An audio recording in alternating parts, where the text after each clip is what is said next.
Let's talk about the linear approximation of functions of two variables. Let's study this rectangular prism. The prism has some volume. It's easy to calculate. You take the area of the bottom square and you multiply this area by the height of the figure. Then the object has also surface area. First, in the surface area we have 2 times a squared. Well, that's the area of the bottom and top squares. And then we have 4 times a times k. Well, that is 4 times the area of the sides. Let's also consider the length of the space diagonal.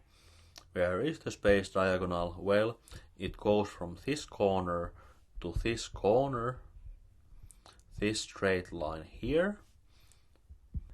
The diagonal of the bottom triangle here would be square root of 2 times a squared. And then we have another straight triangle here, and we can calculate the length of the space diagonal, and it will be like this. 2 times a squared plus k squared. So let's find the linear approximation for these three functions.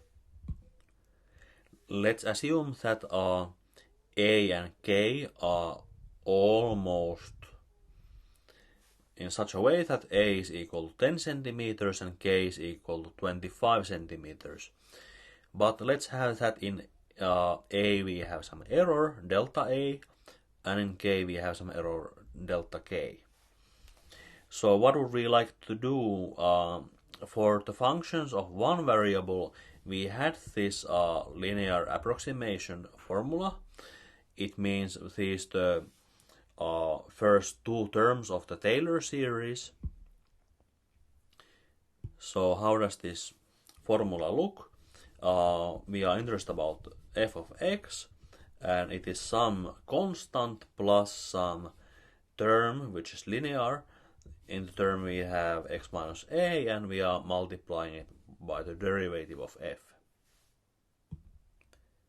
Now in the same way, for example, in the case of the volume, we will have the error of a and the error of k multiplied by some constants here.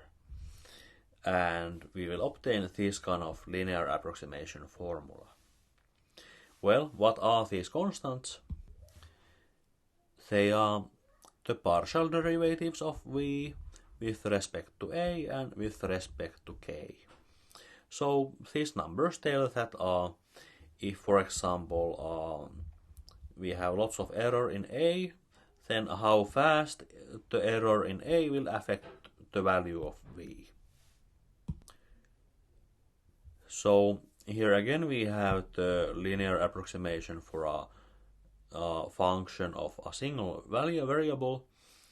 Then if we have a function which depends on two variables, then we will have a similar kind of formula. Here just instead of the derivative, we need to use these partial derivatives because there are two variables. Let's start with the volume. The formula for the volume is a squared times k. Here's our formula again for the linear approximation, and we have already put here the constant. We will assume that a is close to 10 and k is close to 25. And now we should find these partial derivatives here. The derivative of a squared would be 2a. In the formula of v, we have also this constant k here. Now we are differentiating with respect to a, so k is a constant. So it will just stay there, and this is our partial derivative.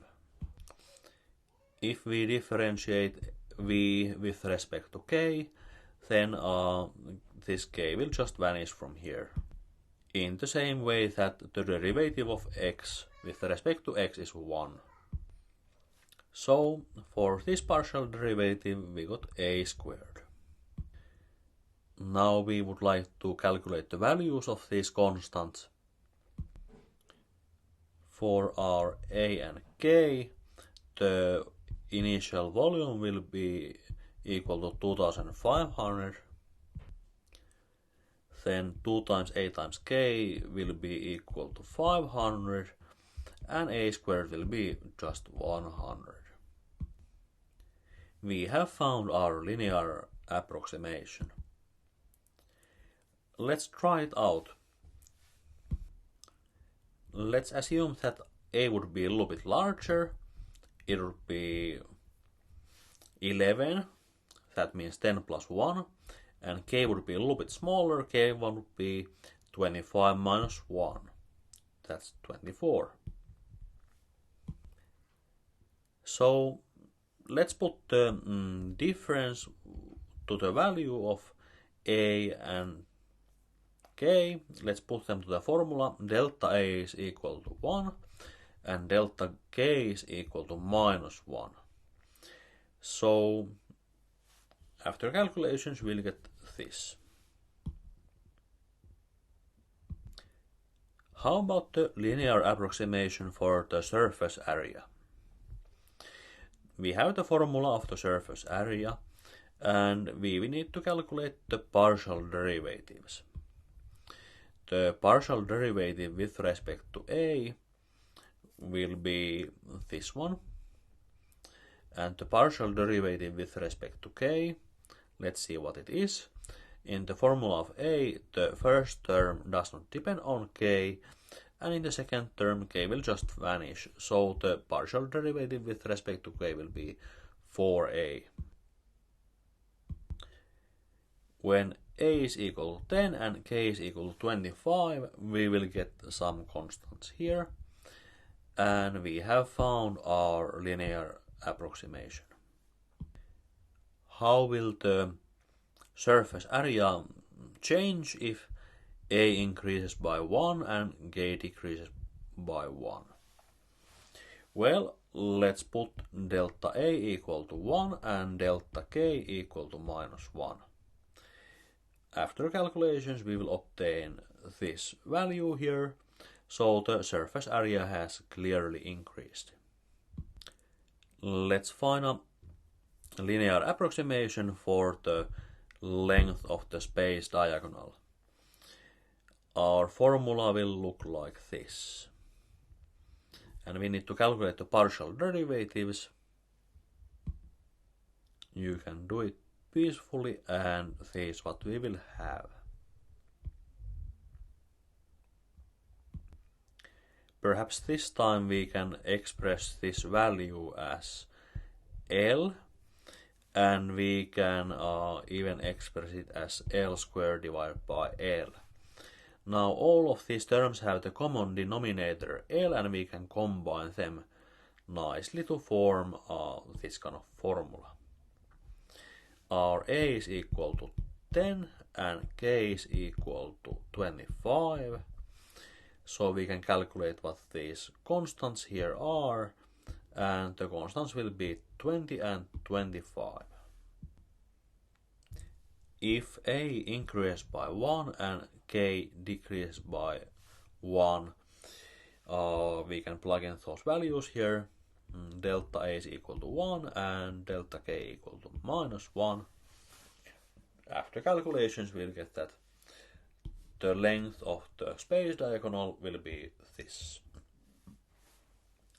This seems to be less than 825 divided by the square root of 825, which was the original length. So if A and K change in this way, the space diagonal will get a little bit shorter. Here is our rectangular prism again. So the A changed into a little bit bigger value, and the new height of the figure is a little bit less, and we also obtain these facts about the change. The volume and the surface area increased, but the length of the space diagonal decreased.